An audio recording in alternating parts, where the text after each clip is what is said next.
네, 법원이 윤석열 대통령 측이 체포영장 집행이 위법하다며 제출한 이의 신청을 기각했습니다. 윤 대통령에 대한 체포영장 기한이 이제 하루 앞으로 다가온 가운데 한남동 관저 인근은 현재 긴장감이 고조되고 있습니다. 윤석열 대통령 측은 향후 헌법재판소의 탄핵심판 변론기일에 윤 대통령이 직접 출석해 진술할 예정이라고 밝혀 탄핵 심판의 변수가 될 수 있을지 주목되고 있는데요. 자, 관련 내용 김성수 변호사와 함께 짚어보겠습니다. 안녕하십니까, 변호사님? 안녕하세요. 예. 자, 저희 한 2시 때 들어왔던 이 속보부터 한번 먼저 살펴보겠습니다. 자, 윤석열 대통령 측이 공수처를 상대로 체포영장 집행에 대한 이의 신청을 냈는데 서울 서부지법이 오늘 기각 결정을 했다는 속보가 전해졌습니다. 이게 어떤 내용인지 먼저 정리를 좀 해주시죠. 예, 일단 지금 현재 이 체포 영장이 굉장히 많은 쟁점이 되고 있지 않습니까? 예. 그 체포 영장이 12월 31일에 서울 서부지법에서 이제 발부가 됐었습니다. 그리고 이후에 1월 2일에 이 윤석열 대통령 측에서 이 부분 영장 이 발부와 관련해서 위법한 이 헌법상 그리고 또 형사소송법상 이 반하는 부분이 있기 때문에 이 부분에 대해서 이의를 신청하겠다라고 청구를 했던 부분입니다. 예. 그래서 그 헌법상 위배되는 부분이 있다라고 말씀해 주시는데 그게 어떤 부분입니까? 예, 이 헌법 12조를 보면 이 신체의 자유에 대한 규정이 있고 이 법률에 의해서 의하지 아니하고는 체포라든지 구금되지 아니한다라는 규정이 있습니다. 그 부분에 대해서 이 영장 체포 같은 경우도 결국에는 이 체포를 통해서 구인이 되고 그 부분 관련 뭐 구금이 된다든지 이런 부분이 있기 때문에 이 부분 관련 적법 절차에 의하지 아니한다라고 한다면 헌법에 위반될 수가 있기 때문에 이런 것들 이유로 해서 이의 신청을 했었는데 다만 이 당시에 쟁점이 됐던 부분이 이 영장에 대해서 이해할 수 있느냐 이것 자체가 이제 쟁점이 됐던 부분이었고 특히나 집행되지 않은 영장 상태에서 이 부분을 어떻게 다툴 수 있는지가 쟁점이 됐었는데 일단은 윤석열 대통령 측에서는 형사소송법 417조에 근거해서 이 부분 일단은 뭐 이의 신청을 한다라고 알려져 있었기 때문에 이에 대해서도 법원이 어떻게 판단을 할 것인지 이 부분 417조를 적용할 수 있는 것인지가 쟁점이 되는 부분이 하나가 있었고 또 만약에 이 쟁점이 이제 417조에 의해서 판단이 가능하다고 했을 때 기각이 될지 인용이 될지에 대해서도 이제 지켜볼 수가 있는 부분이었기 때문에 그 부분이 관심을 받았던 상황입니다. 그런데 오늘자로 이제 기각이 됐었기 때문에 예. 그 사유에 대해서는 아직까지 이제 알려지지 않아서 그 구체적인 사유에 대해서도 관심을 받고 있는 상황입니다. 그 형사소송법 110조, 111조 이 부분도 논란이 많았던 부분이잖아요. 예, 아무래도 이 부분 말씀드렸던 그 헌법에 위반된다라고 주장하는 그 근거에 있어서는 이 영장이 이 형사소송법 110조, 111조가 제외된다라고 기재가 돼 있다라는 이야기가 나오다 보니까는 만약이라도 이 영장 자체를 발부함에 있어서 이 재판부가 형사소송법의 110조라든지 111조 같은 경우는 압수 또는 수색을 거부할 수 있다라는 그런 부분인데 이 부분을 배제하는 것을 사전적으로 할 수 있는 것이냐 자체에 대해서 쟁점이 됐던 부분입니다. 이게 뭐 해석에 따라서는 법 위에 판단이 있는 것으로 볼 수 있는 그런 부분이 있을 수가 있거든요. 그렇다 보니까 이것이 쟁점이 됐었고 이것들을 이유로 해서도 이 이의 신청의 사유가 되는 부분이 있다라는 이야기가 나왔었기 때문에 오늘의 기각의 결정에서 이 부분에 대한 판단도 있었을지도 저희가 지켜봐야 될 것 같습니다. 그건 이제 좀 더 지켜봐야 될 부분인데, 근데 만약에 이렇게 이제 법원이 공식적으로 기각을 했다 이런 속보가 전해졌는데 그의 사유가 형사소송법 110조, 111조와 관련된 부분이었다라면은 이 논란이 좀 이렇게 잠잠해질 수 있을까요? 예. 이 형사소송법 110조, 111조에 대해서 구체적으로 이 법원에서 이번 영장 발부에 관해서 해당 조항을 기재하는 것이 문제가 없다라고 만약에 판단을 했다라고 한다면 그 부분에 대해서 일단 법원의 1차적인 판단이 나왔다고 볼 수가 있기 때문에 그에 대해서 뭐 논란이 조금은 종식될 수 있는 그런 부분이 있을 수가 있습니다. 다만 이 부분에 대해서 일단 법원에서 1차적인 판단인 것이지 이 부분이 더 이제 심도 있게 판단된다라고 볼 수 있는 부분이 있는 것이 또 쟁점이 될 수가 있는 게 있기 때문에 이에 대해서는 추가적으로 계속해서 어쨌든 납득을 할 수 없다라는 주장도 나올 수 있을 것 같습니다. 자, 공수처가 법원으로부터 발부받은 윤 대통령의 체포영장, 이 기한이 이제 내일까지입니다. 그러니까 1차 영장 집행이 지금 불발된 후에 대통령 관저 주변의 경비가 계속 삼엄해지고 있는 그런 상황인데 이 공수처가 다시 영장을 집행을 하겠죠?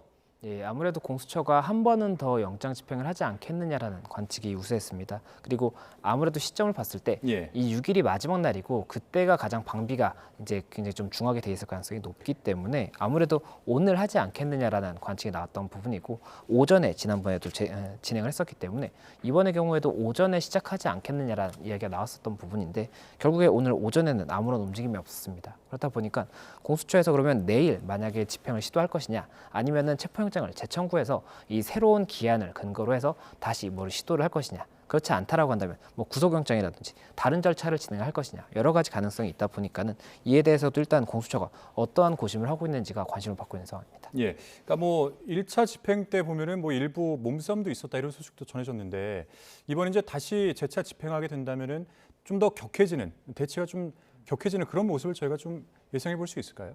예, 아무래도 1차 때도 몸싸움이 있었다라는 이야기가 나오고 지금 현재 뭐 고소라든지 고발 과정에서 치상이라는 부분도 이제 죄명에 같이 들어간다는 이야기가 나오는데 네. 이 치상이라는 것이 이 공무집행 방해 과정에서 상해를 입는 사람이 있는 경우에 치상이 붙게 되는 겁니다. 그렇다 보니까 지금 현재 몸싸움이 있었고 실제 상해를 입은 사람이 있는 것은 아닌가 하는 추측이 되는 부분이 있다 보니까는 이 당시에도 결국에는 이 공수처가 이 철수를 할 때 물리적 행사로 인해서 어떠한 좀 더 큰 문제가 발생할 수 있을 것 같다라고 해서 철수를 했다는 이야기가 있었거든요. 그렇다 보니 이번에 만약 공수처에서 또 한 번 집행을 할 때는 이 부분 관련 그 더 방비가 중요해졌을 가능성이 높기 때문에 더 안전적인 사고가 발생할 여지가 커진 것이 아니냐라는 의견이 나오는 겁니다. 예. 자, 이 공수처가 만약에 내일까지인 기한 내에 영장을 집행하지 못하게 된다면 그 다음 시나리오는 어떻게 되는 겁니까? 아까 이제 잠깐 언급을 해주시긴 했는데 재집행 예, 지금 이제 속보가안까지 들어왔는데요. 먼저 좀 전해드리고 그다음에 출연을 좀 이어가도록 하겠습니다. 자, 윤석열 대통령 체포 시도가 죄송합니다. 다시 한번 전해드리겠습니다. 자, 윤 대통령 측의 입장이 좀 나온 것 같은데요. 이의 신청 기각 통지를 안 해서 좀 유감이다 이런 입장을 밝힌 것으로 전해졌습니다. 이의 신청의 취지 그리고 체포 및 수색을 불허해달라는 것이다. 이의 신청 기각이 체포영장 적법하다는 뜻은 아니다. 뭐 앞서 이제 저희가 그 이의 신청에 대한 내용을 조금 김성수 변호사님께서 정리를 해주셨는데 이거에 대한 입장이 지금 나온 것 같습니다. 자, 다시 한번 내용을 좀 전해드리면 이의 신청 기각을 통지를 안 해서 유감이다. 이 내용을 어떻게 볼 수 있을까요? 예, 이제 이의 신청이 기각됐다라고 한다면 이 청구 그리고 또 신청인에 대해서 이 부분 기각이 되었다는 것을 통지를 해줘야 되는 거지 않습니까? 그런데 이 통지 자체가 아무래도 이 언론 보도를 통해서 조금 더 빨리 안 것이 아닌가 생각이 됩니다. 그렇다 보니까 이 기각 통지가 이루어지지 않은 것에 대해서 유감이 있다 이렇게 이야기를 하는 것으로 보이고 또 현재 이의 신청 취지 자체가 이 체포 및 수색을 불허해달라고 이제 주장을 했다라는 부분이 있는 것이지 않습니까? 그리고 앞서 말씀드렸던 것처럼 이 부분이 1차적인 판단이 될 수 있다라고 말씀을 드렸는데 이 부분 이 기각이 있다고 하더라도 또 준항고라든지 여러 가지 불복 절차를 또 한번 검토를 해볼 수가 있기 때문에 그런 부분까지도 추가적으로 검토해보지 않을까 생각이 듭니다. 그 이의 신청 기각이 체포영장 이 자체가 적법하다는 뜻은 아니다 이런 입장도 냈습니다. 그러니까 좀 인정을 하지 않는 그 자체를 의미하는 것 같은데 아까 말씀하신 부분 같아요. 그럼 이 이후에는 어떤 대응을 할 수가 있는 거예요? 예, 일단은 기각이 됐기 때문에 기각의 사유가 무엇인지를 받아보게 될 겁니다. 그리고 거기에 이제 나와 있는 내용에 근거해서 뭐 재항고라든지 이런 부분에 대해서 다시 한번 법원의 판단을 받아볼지를 고민을 하게 될 것이고 그리고 현재 기각이 됐다고 말씀을 드렸지 않습니까? 그런데 이 기각의 사유가 무엇인지를 저희가 알 수가 없기 때문에 이 체포영장이 적법하기 때문에 기각이다라고 한 것인지 아니면 이 문제를 삼았던 그 형사소송법 110조, 111조의 기재 내용이라든지 이런 부분을 이유로 해서 기각을 한 것인지를 알 수가 없는 부분이 있기 때문에 그 사유에 대해서도 저희가 조금 더 지켜봐야 될 것 같습니다. 뭐 관련해서 이 기각의 이유를 좀 파악한 뒤에 그 다음에 대법원 재항고 여부를 검토하겠다 이런 입장까지 전해왔습니다. 뭐 관련된 소식은 이어지는 뉴스에서 저희가 정리되는 대로 다시 보도를 해드리도록 하겠습니다. 자, 그리고 공수처가 어제 오후에 이 최상목 대통령 권한대행 경호처에 대한 협조 지휘를 요구하는 공문을 재차 발송을 했습니다. 그런데 회신이 없는 상황이죠. 지금 최 권한대행이 어떤 고민을 하고 있을지 어떻게 보십니까? 예, 지금 현재 공수처가 이제 경호처 관련해서 경호처에서 이 경호를 이유로 해서 체포영장 집행을 맡고 있지 않습니까? 그렇기 때문에 최상목 권한대행에게 이 부분 경호처의 이런 집행 저지 부분을 이제 그만하게 해달라고 이 지휘를 해달라고 요청을 한 겁니다. 그렇기 때문에 이 부분 이제 법적인 근거가 있느냐가 쟁점이 되는 것인데 이 정부조직법 11조를 보면 이 대통령은 중앙행정기관의 장에 대해서 지휘 감독을 할 수 있는 권한이 있고 또 이제 대통령 경호법 3조를 보면 이 경호처장이 경호처 직원들에 대한 지휘 감독권이 있습니다. 그렇기 때문에 이 경호처장에 대한 지휘 감독을 통해서 결국에는 경호처의 이런 업무 집행에 관한 부분에 대한 지휘 감독이 가능하다고 볼 수가 있는 것이고 또 현재 이 권한대행 상태이기 때문에 대통령의 권한으로서의 이 행사를 할 수가 있다라고 볼 수가 있기 때문에 이 부분 쟁점이 되는 것인데 이 최상목 대행 같은 경우에 지금 현재 이 부분 요청에 대해서 공수처의 이런 요청에 대해서 아직까지 뭐 구체적인 답변을 하지 않고 있다라는 것 자체가 결국에는 현재 지금 공수처 측 그리고 경호처 측에서 각각 본인들이 지금 하는 이 업무 자체가 적법한 공무집행이라는 것을 전제로 해서 서로 간에 지금 고발을 하고 그러고 있는 상황이거든요. 그렇다 보니까 최상목 대행의 입장에서는 어느 쪽의 주장이 더 적법하다고 판단될 수 있는지에 대해서 아무래도 조금 심각하게 고민할 수밖에 없지 않을까 생각이 됩니다. 그러면 이제 권한대행 자체가 이 경호처에 대해서 협조 지시를 할 수는 있는 겁니까? 예, 경호처 다시 말씀. 예, 권한대행 신분이 경호처에 대해서 협조 지시를 할 수는 있는 겁니까? 예, 말씀드렸던 것처럼 일단 권한대행이 대통령의 경우에는 이 중앙행정기관의 장에게 지휘감독을 할 수가 있는 권한이 예. 있기 때문에 당연히 가능한 것이고 이 권한대행의 경우에도 이 대통령의 권한대행이 어디까지 권한을 행사할 수 있을 것이냐에 대해서 여러 가지 설이 있지만 지금 현재 가장 유력한 설로 나오는 것이 이 현상 유지적 대행까지는 가능하다라는 부분입니다. 그렇다면 이 경호처에 대한 지휘감독이 현상 유지를 넘어서는 것이냐에 대한 쟁점이 될 수가 있는 것인데 현상 유지의 범위 안에 있다고 볼 가능성이 높거든요. 그렇다 보니까 이 권한대행이라고 하더라도 결국은 경호처의 이러한 어떠한 업무에 대한 지휘감독권이 있는 것이 아닌가라는 생각이 드는 부분이고 다만 이 부분 지휘감독을 했을 때 경호처가 그 부분에 대해서 받아들일 것인지에 대해서는 또 별개의 부분으로 볼 수가 있기 때문에 그 부분까지도 저희가 구분해서 봐야 될 것 같습니다. 예. 근데 앞서 이제 1차 영장 집행 당시를 보면은 최상목 대행이 경찰에 그러니까 경호부대의 관저 투입을 지시했다 이렇게 이제 알려지지 않았습니까? 그러니까 경호처에 대한 협조 지시가 아닌 경찰에 대한 지시로 보이는데 이 부분은 저희가 이제 어떻게 봐야 될까요? 예, 지금 최상목 대행이 이 경호처 관련해서 경호처에서 그 집행을 뭐 저지하기 위한 그런 관련해서는 경호처의 인력이 더 투입이 되는 것이 필요할 수가 있지 않습니까? 그와 관련해서 경찰 같은 경우가 이 경호처가 군과 경찰의 이 관련 협조를 요청할 수가 있도록 되어 있습니다. 그렇기 때문에 이 협조를 요청하는 부분이 있었던 것이고 이 관련해서 이 협조를 요청하는 것에 대해 경찰의 협조를 다시 한번 조금 진행을 해달라라고 대행에게 요청을 한 겁니다. 최상목 대행에게 요청을 했던 부분이고 최상목 대행이 이에 대해서 이 부분 그 경찰에서 협조를 해달라라고 이야기를 했다는 것으로 지금 알려지고 있는 상황이기 예. 때문에 이 부분이 만약에라도 이 뭐 여러 가지 지금 어느 쪽이 불법인지에 대한 여러 가지 다툼이 나오지 않습니까? 그래서 최상목 대행의 이러한 행위가 불법이라고 지금 야당 측에서는 주장을 하고 있기 때문에 예. 만약 그것이 불법이라는 것이 전제가 된다라고 한다면 탄핵 소추에 사유가 될 수도 있는 부분이 있다라는 이야기까지 나오고 있는 그런 상황인 겁니다. 될 수도 있습니까? 탄핵 사유 소추. 헌법 65조를 보면 이 탄핵에 관한 이제 규정이 있습니다. 그리고 탄핵의 규정에서 법률을 위반한 경우 같은 경우에 탄핵의 사유가 될 수 있다라고 되어 있고 그 다음에 의결 자체는 이제 이 과반수의 동의로 그 의결이 가능한 부분이 있지 않습니까? 예, 예. 그렇다 보니까는 만약이라도 법률 위반이라고 지금 국회에서 본다라고 한다면 그 부분에 대해서 일단 탄핵 소추를 검토해 볼 수가 있는 것이고 다만 이게 법률의 위반이 될 수 있는지에 대해서는 아직까지는 불분명한 부분이 많기 때문에 그 부분까지도 국회에서는 고민하지 않을까 생각이 됩니다. 그러니까 윤 대통령 측도 체포영장 집행에 관여한 뭐 공수처, 경찰청, 국방부 책임자들을 고발하겠다 이렇게 밝혔는데, 그러니까 결국 공수처에 위법한 영장 집행에 뭐 사실상 경찰과 군이 공모를 했고, 그리고 경호처의 요청에 항명했다 이렇게 보는 거거든요. 이건 이렇게 보는 게 맞습니까? 예, 일단 이게 양측의 주장을 설명을 드리겠습니다. 일단은 이 경호처의 이 체포영장 집행에 대해서 이 부분이 불법이다라고 주장을 하는 측에서는 경호처가 이렇게 제재한 것 자체가 이 결국엔 공수처의 업무를 방해한 거지 않습니까? 그렇기 때문에 공무집행 방해다라고 주장을 하고 있는 것이고 이와 관련해서 지금 현재 경찰에서 이 경호처장 그리고 경호차장에 대해서 지금 출석을 해달라라고 이야기를 한 겁니다. 이 실제로 법 위반이 있는지를 확인하기 위한 네, 피해자 네, 네. 신문을 하기 위해서. 그런 부분이 하나가 있는 것이고 이 반대로 윤석열 대통령 측에서는 이 경호처의 업무가 적법하고 이 체포영장 집행을 위해서 이 부분 이 경호처의 업무를 방해한 것 자체가 오히려 공무집행 방해라는 겁니다. 그렇기 때문에 현재 오늘 윤석열 대통령 측에서는 이 부분 관련 뭐 여러 가지 관련자들을 이제 고발을 하겠다라고 얘기를 하고 있는데 이 공수처의 처장, 차장 그리고 부장검사 그리고 수사관 등에 대해서 이 특수공무집행 방해 및 치상 그리고 또 특수건조물 침입 군사기지 및 군사시설보호법 위반 이 부분으로 일단은 고발을 하겠다라고 밝힌 상황이고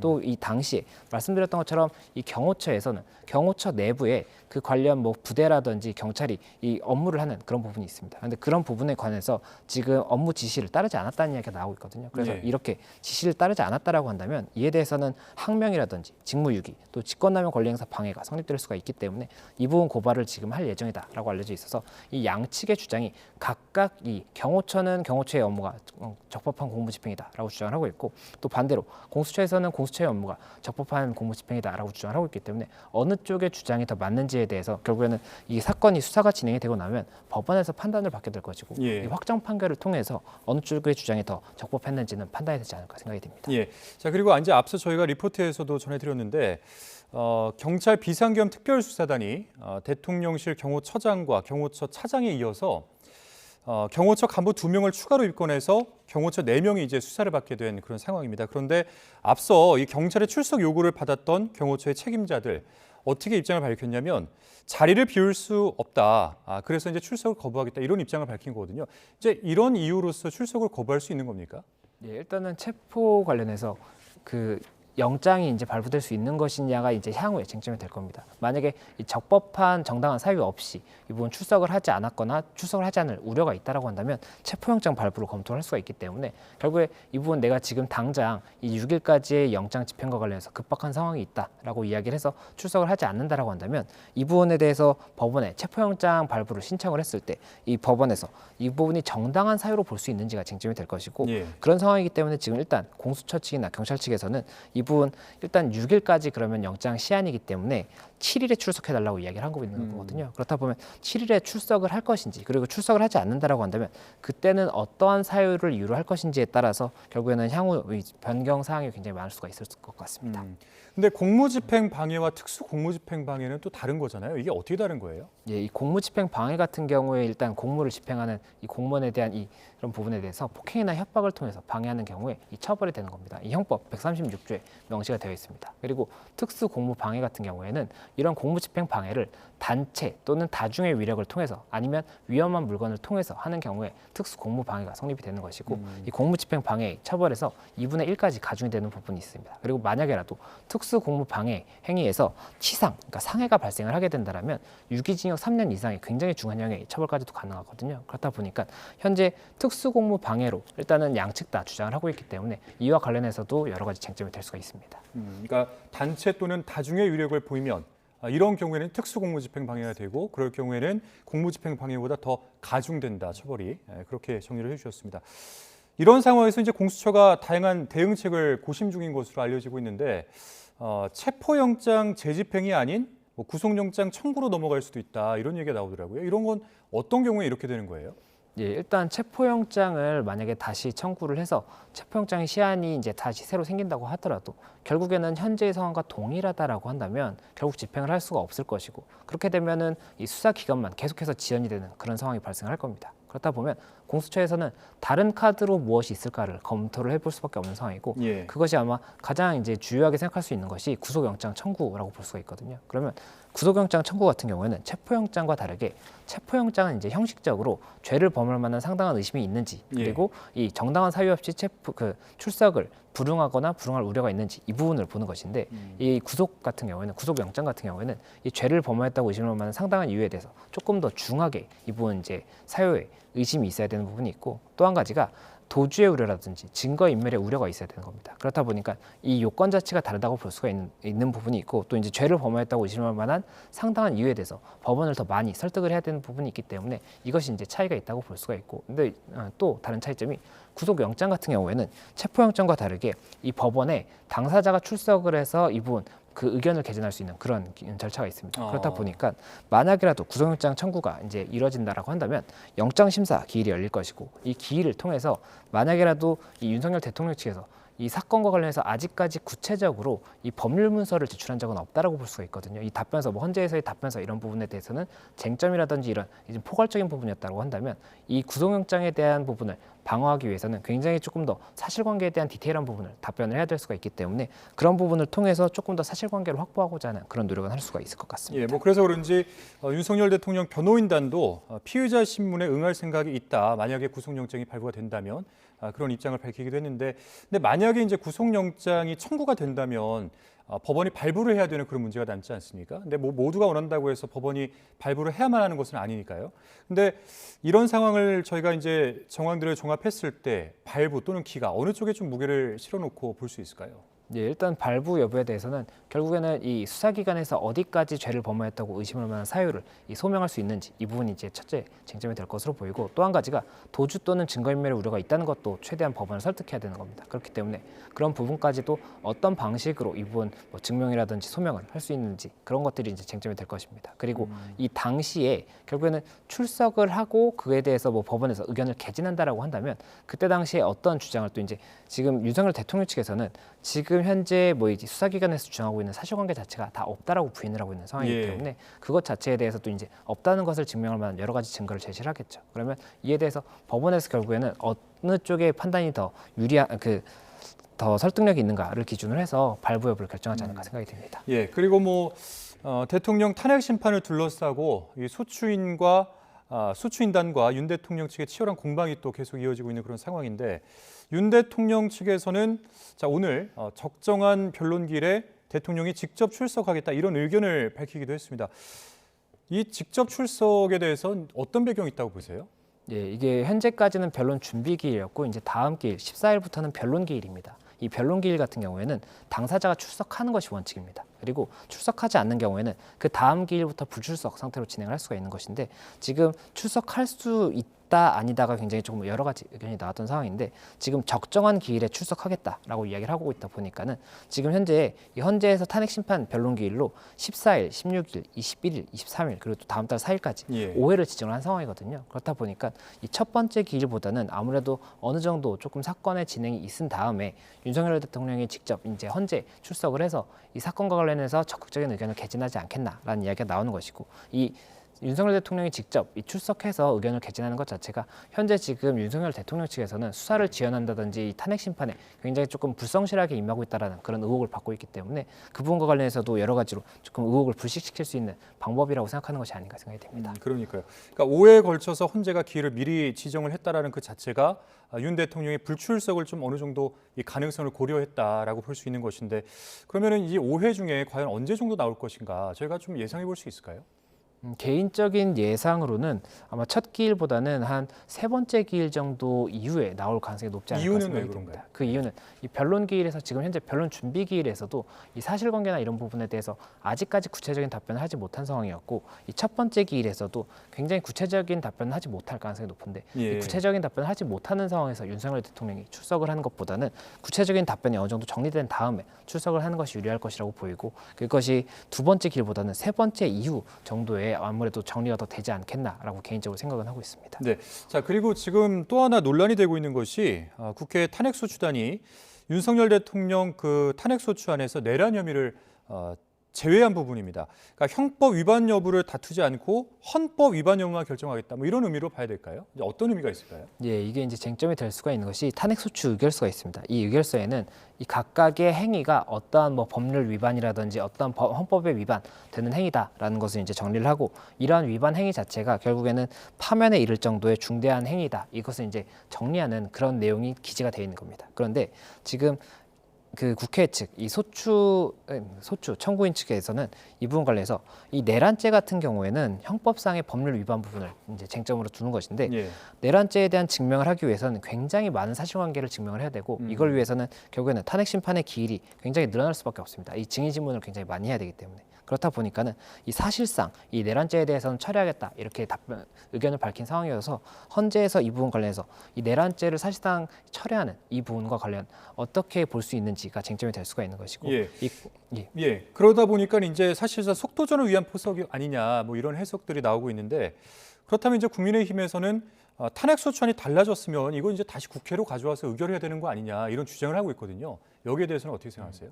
예, 결국엔 그 소추 의결서가 이 절차적으로 만약이라도 문제가 있다라고 한다면 뭐 각하가 될 수 있는 그런 부분도 있습니다. 그렇다 보니까 이에 대한 쟁점이 되는 것인데, 이 박근혜 전 대통령의 이 탄핵 심판 당시에도 이 관련 유사한 판단에 대한 그 지금 검토가 있었고, 그때 당시에도 이 동일성을 벗어나는 그런 부분에 대한 뭐 추가라든지 변경 같은 경우에는 예. 그 부분은 이제 그 심판의 대상에서 제외된다라고 판단을 했던 부분이 있었기 때문에, 만약 이 동일성이 없는 부분이라고 한다면 이에 대해서는 다시 절차를 검토해 볼 수도 있겠지만, 그렇지 않다라고 한다면 현재의 상태에서 진행도 이제 검토해 볼 수가 있기 때문에 결국에는 이 청구인 쪽에서 이 부분 변경을 할 것인지, 한다라고 한다면 이 절차적으로 다시 한번 이 부분을 검토할 것인지가 쟁점이 될 것 같습니다. 예. 뭐 그런가 하면은 12.3 비상계엄 사태를 사태를 실질적으로 주도했던 것으로 알려진 김용현 전 국방부 장관의 공소장이 공개가 되지 않았습니까? 아마 보셨을 텐데, 근데 이 공소장을 보면은 사실상 윤석열 대통령을 겨냥했다, 이런 평가가 나오던데 한번 평가를 해주신다면 어떻게 말씀해 주실 수 있을까요? 예, 아무래도 이 김용현 전 장관의 공소장인데 윤석열 대통령의 이름이 더 많이 기재가 되어 있다고 하다 보니까 윤석열 대통령을 겨냥한 것이 아니냐라는 이야기가 나오는 것 같습니다. 그런데 그 부분에 대해서는 사실 구조적으로 윤석열 대통령의 행위가 더 주된 쟁점이 될 수밖에 없는 것이 이 내란이 성립이 되어야지 그 다음에 내란의 주요 종사자가 성립이 되는 겁니다. 그렇다 보니까 윤석열 대통령의 행위에 대해서 일단 내란에 해당한다라고 공소장을 정리를 할 수밖에 없기 때문에 그렇게 규정이 되어 있는 것으로 보이고, 그리고 현재 사실관계에 대해서 수사를 일단 하고 이 수사에 근거해서 공소 제기를 한 것인데, 김용현 전 장관 같은 경우에 일정 시점 이후에는 묵비권을 행사했었단 말이죠. 그렇다 보니까 진술 거부 상태에서 일단 파악한 사실관계를 전제로 하는 것이어서 윤석열 대통령의 그 이후에 공소 제기에 있어서도 동일한 사실관계를 기준으로 할지 아니면 추가적으로 더 밝혀지는 사실관계를 기준으로 할 것인지가 달리 볼 수가 있는 부분이 있기 때문에 이 부분을 저희가 조금 달리 볼 수 있다는 것을 알면 좋을 것 같습니다. 네, 자 여기까지 듣도록 하겠습니다. 지금까지 김성수 변호사와 함께 살펴봤습니다. 오늘 말씀 고맙습니다. 고맙습니다.